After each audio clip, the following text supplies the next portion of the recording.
Good day to you, gentle person from the internet, and thank you for joining me as we have a look at Minesweeper 6D. And I'm very glad to have found this. I think it is a really good, just brain warmer, brain tickler. Unfortunately, it doesn't seem to have a go to full screen button anywhere, so we're going to have to endure the itch.io sort of tags up in the top right here covering part of the screen. But we can see what's necessary to enjoy the game, and I find this game very, very enjoyable. So, as the name might suggest, we are playing Minesweeper, but we are playing it on the side of a cube, which we can change the various sizes of. And yes, that works. We'll go through the gameplay and how that works in a moment. The idea is that I don't know, it's a very loose kind of game justification, but the idea is that we're trying for like a Space Force application, and one of the application tasks is to solve this in under 30 seconds. We're not going to try and solve it under 30 seconds, so we don't need to do that ourselves. We're just going to solve it as and when we can.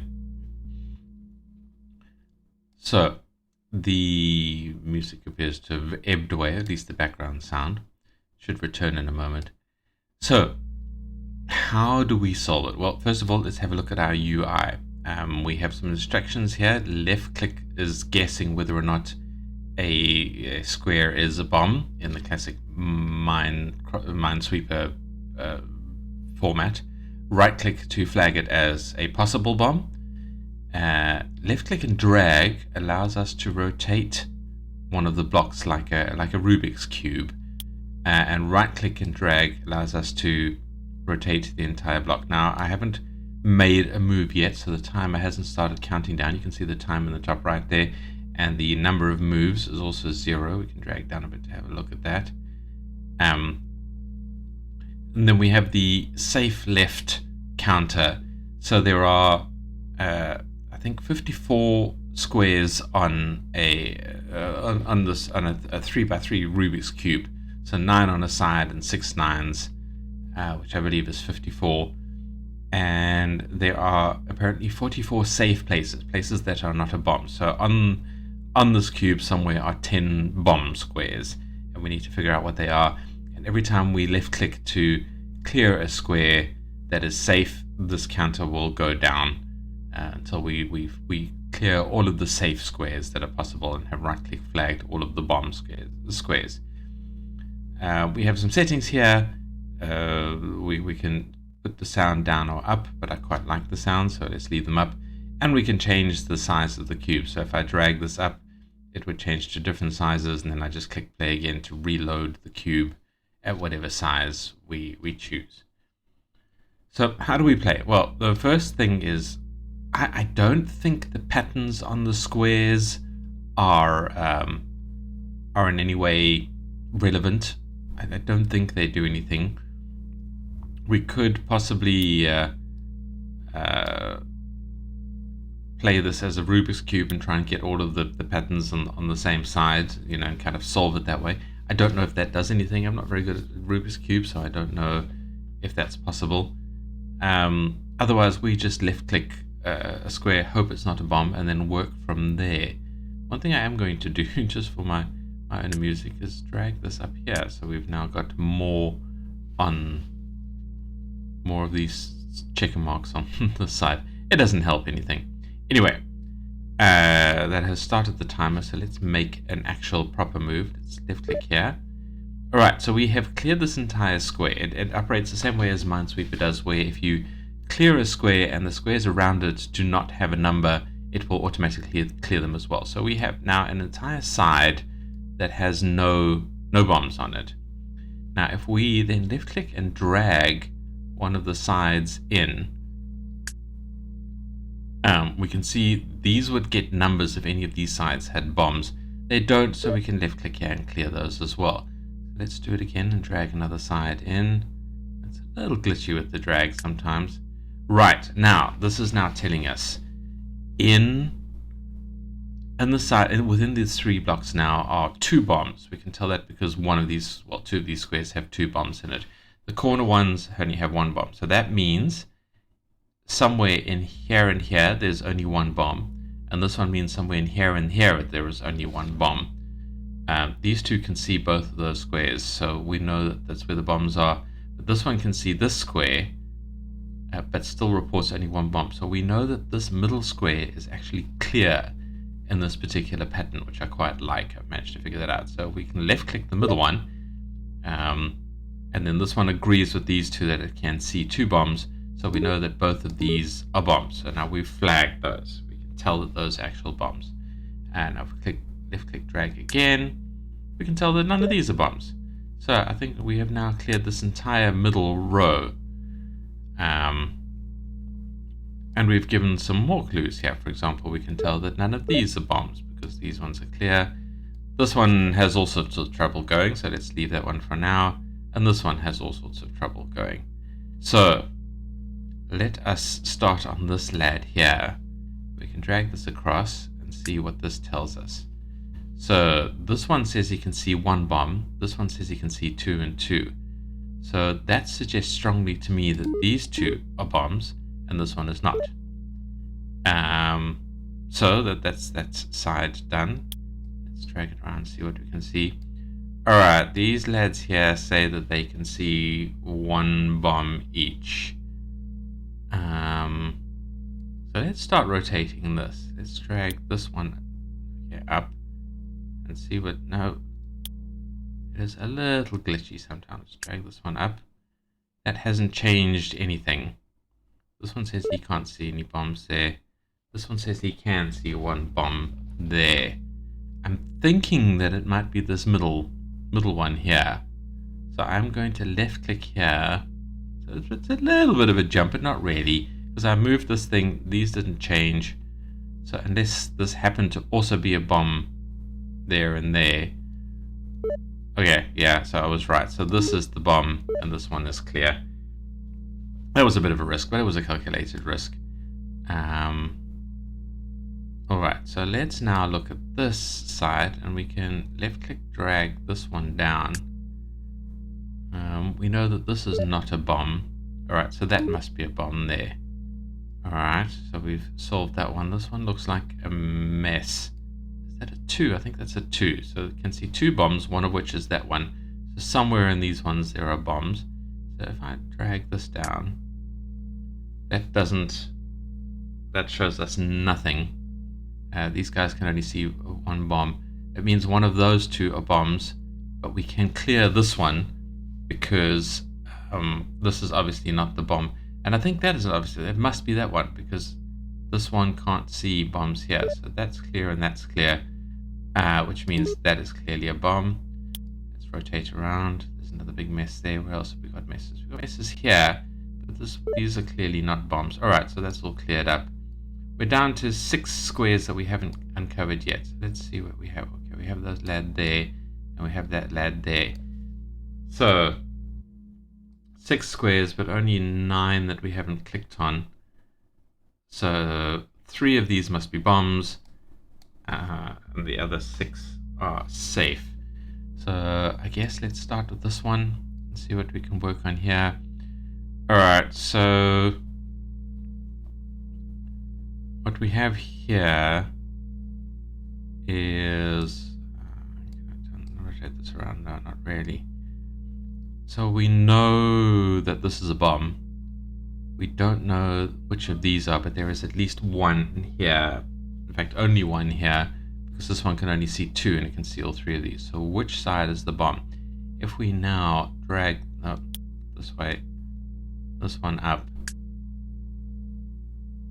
Alright, it must be that one because this square can't see a 1 here, so let's drag that. So if we drag this back down, they can both see 2 bombs, so this one is not a bomb. Alright, so we've cleared that one out.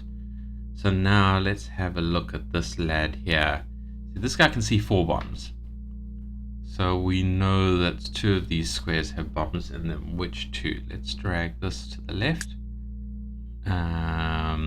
So it won't be these two because these guys can see it. So now, no, both of these need to be bombs. Alright, so where are our remaining safe ones? Oh, yeah. There are only 2 squares and they must both be safe. And we're done. Alright, so that took us 6 minutes. I mean, I was slowly talking about it and I'm not very fast at that. I've been averaging about sort of 3 minutes on these runs. But that is the game. That is the game in a nutshell. You start, you rotate the squares around. If you know how to solve a Rubik's Cube, maybe try and solve the patterns before you even start clicking on any of the squares. Yeah,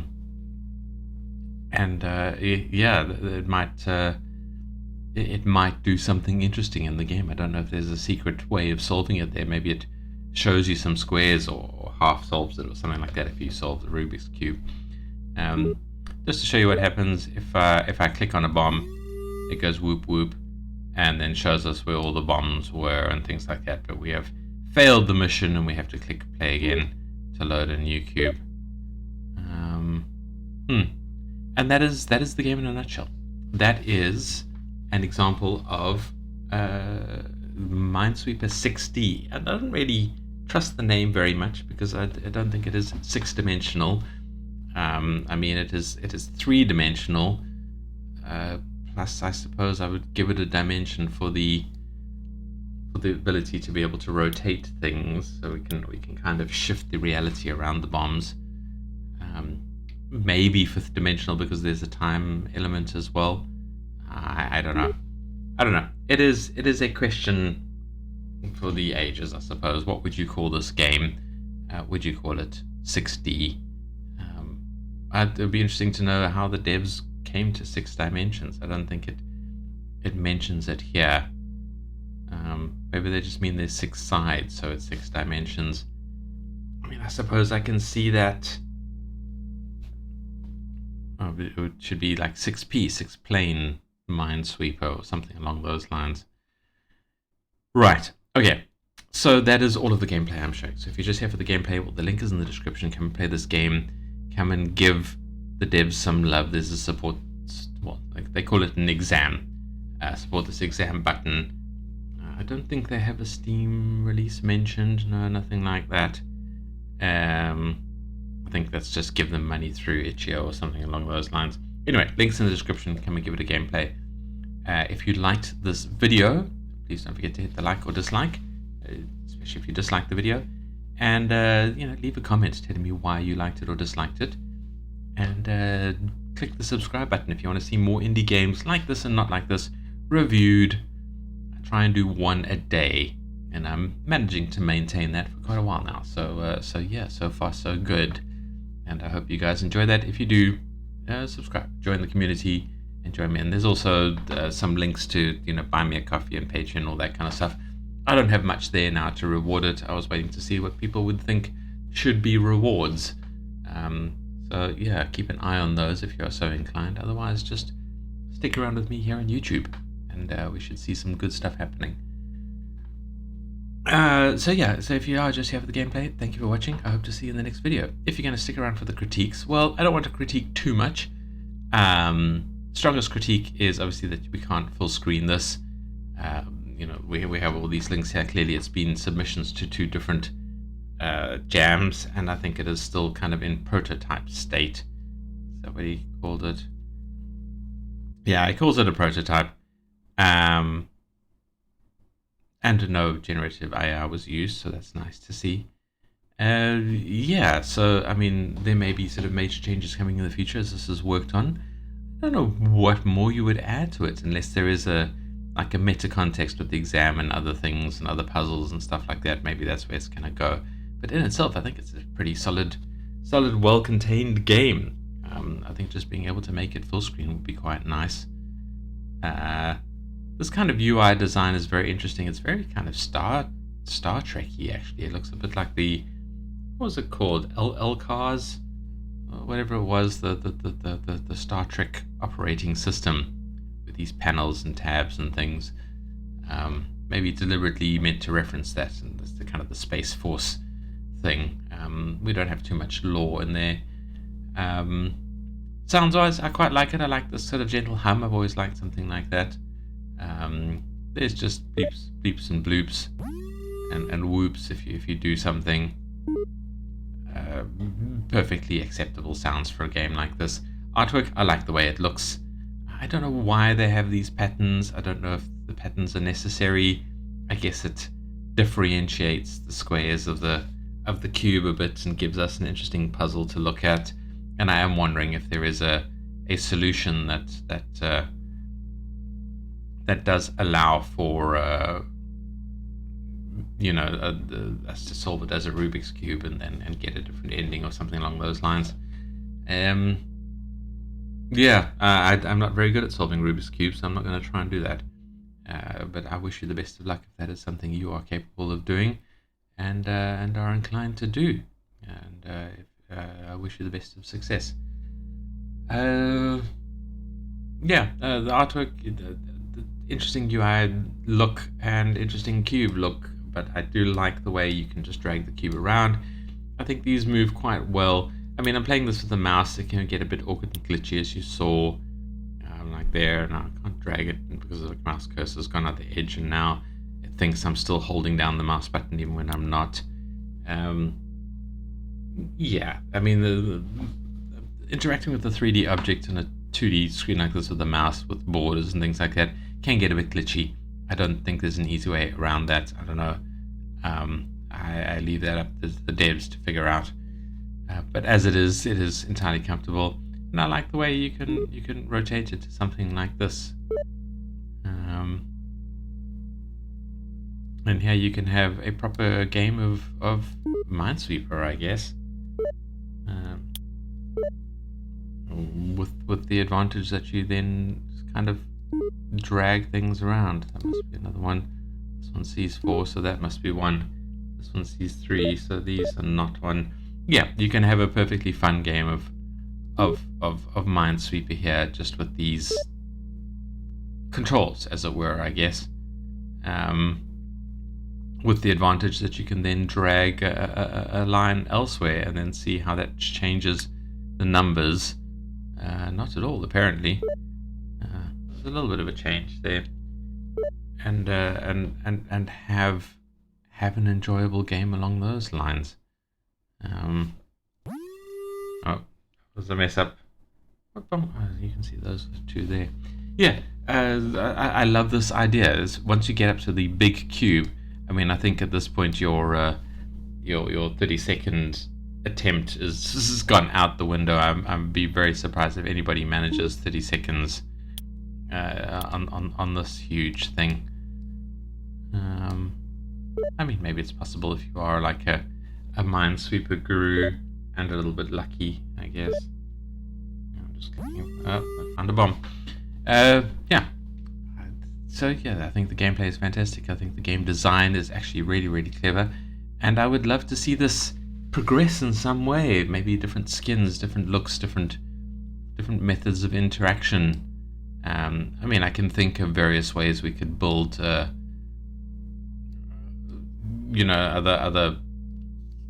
storylines and things into it. I was busy there. It would be, fun to see how that might unravel if the developer decides to go in that direction. But yeah, I do believe that this, as it is a pretty solid game. And if you package this up and stuck it on Steam or something like that, just polished it up a little bit with more quality of life controls and that kind of things, it would do quite well, I believe, or at least not badly. But then what do I know? I'm just a gamer on the internet playing games like this. And that's, I'm rambling now, so I think that's all I really have to say about this. I think this is a solid game. I think you should come play it. And that's all I have to say. So thank you for watching, and I hope to see you in the next video. Goodbye.